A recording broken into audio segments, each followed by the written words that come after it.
Bismillahirrahmanirrahim. Assalamualaikum warahmatullahi wabarakatuh. Yang dihormati pensyarah bagi subjek Dirasah Al-Aqidah An-Nasiyah Prof. Madya Dr. Syed Hazrul Lathfi bin Syed Omar. Saya Muhammad Nukman Hakim bin Syamsuddin, nombor metrik 050363 daripada kelas usul A yang akan membentangkan tajuk tugasan Tamhid 2 dan Tamhid 3.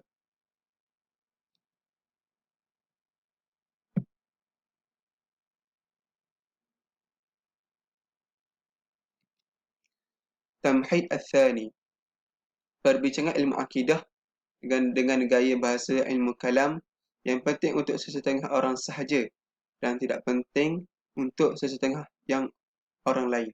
Bahkan boleh ditinggalkan sahaja perbahasan ini. Dalil yang digunakan dalam kaedah ini uh, dibuat perumpamaan untuk menyembuhkan penyakit pada seseorang, dan doktor yang merawat pesakit haruslah mengetahui ubat yang betul. Jika tidak mengetahui ubat yang betul, maka doktor tersebut banyak memberi kemudaratan daripada menyembuhkan bagi yang memerlukan.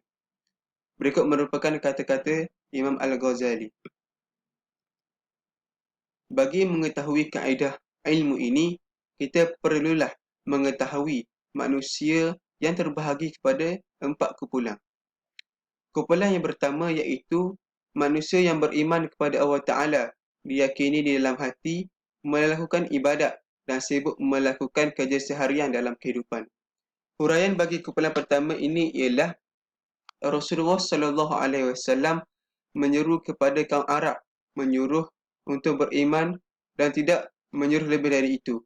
Dan Rasul tidak membezakan iman mereka secara ikut-ikutan semata-mata yang menerima tanpa bantahan dan keyakinan yang dibuktikan dengan dalil-dalil yang kukuh.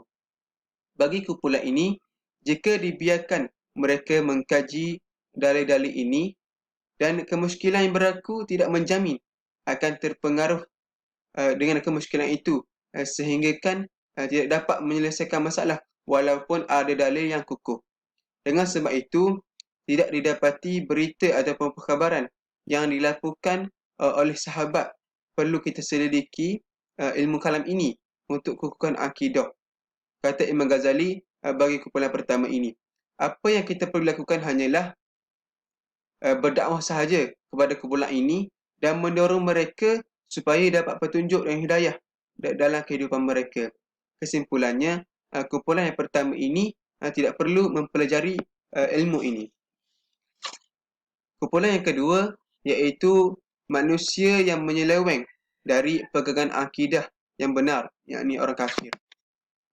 Huraian bagi kumpulan yang kedua ini ialah orang yang menyeleweng ataupun kafir ini tidak guna kita berdebat dengan mereka kerana golongan mereka ini hanya tunduk dengan pedang dengan berlakunya peperangan. Melalui peperangan mereka masuk Islam. Pengalaman berdasarkan perkembangan sejarah, kita dapati kesan daripada peperangan orang kafir masuk Islam. Manakala kita dapat dapati perdebatan yang berlaku, ada orang yang ingkar kerana Allah Ta'ala sahajalah yang dapat memberikan hidayah kepada orang yang dipilih. Kumpulan yang kedua ini tidak mampu menerima dengan mudah dan tidak menghiraukan kerana dalil yang kukuh tidak mampu diterima oleh akal mereka. Sama seperti kelawar yang tidak menerima cahaya matahari. Mereka tidak mempunyai akal yang kuat untuk berfikir. Jika kita membicarakan ilmu ini kepada kumpulan yang kedua ini, boleh mendatangkan mudarat.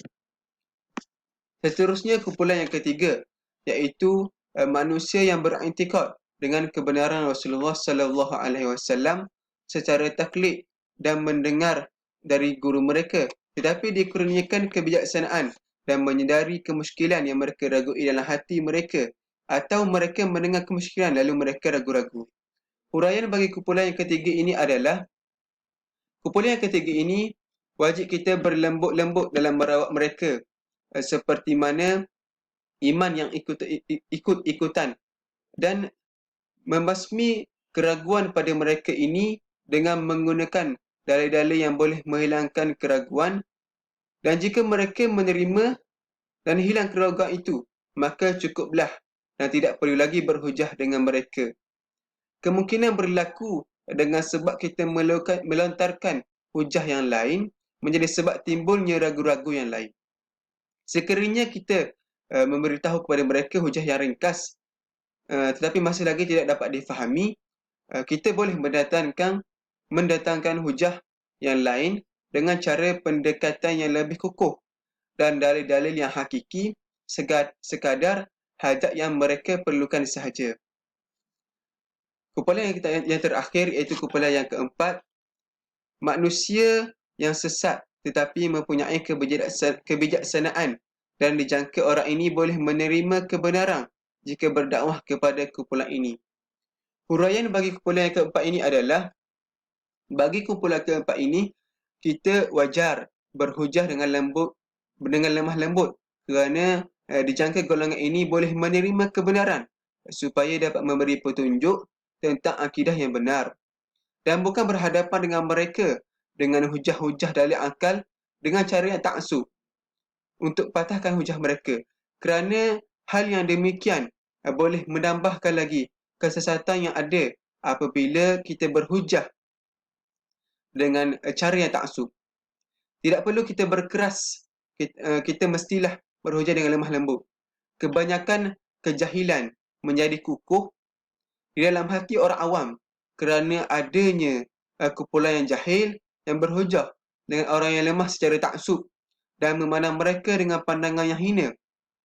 Maka melonjaklah perasaan mereka yang menyebabkan mereka ingkar, dan semakin kuat kesesatan mereka walaupun sudah terzahir kefasadan mereka.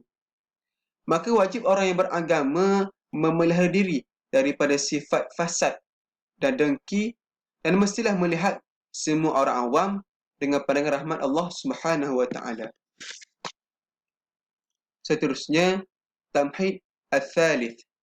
Perbincangan ilmu ini merupakan fardu kifayah.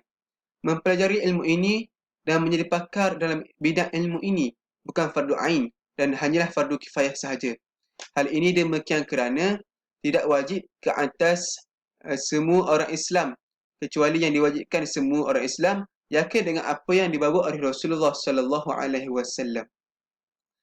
Sedikit huraian berkaitan dengan tamhid yang ketiga, iaitu jika berlaku keraguan dalam asas akidah, maka wajib dihilangkan keraguan itu walaupun berlaku kepada sesetengah orang sahaja. Kita berdakwah dengan benar menggunakan dalil yang kukuh dan yakin merupakan satu perkara yang penting, kerana mungkin ada satu kumpulan orang bid'ah yang dapat memberikan kekeliruan pada orang yang lemah akidahnya. Maka wajib ada orang yang belajar ilmu ini pada setiap tempat dan pakar supaya dapat membasmi da'i-da'i yang melakukan bid'ah ini dan menarik semula orang yang tersasar dari ajaran ahli sunnah. Jika tiada seorang pun yang pakar di dalam bidang ini, maka berdosalah semua orang di dalam kawasan tersebut. Sekian, terima kasih. Assalamualaikum warahmatullahi wabarakatuh.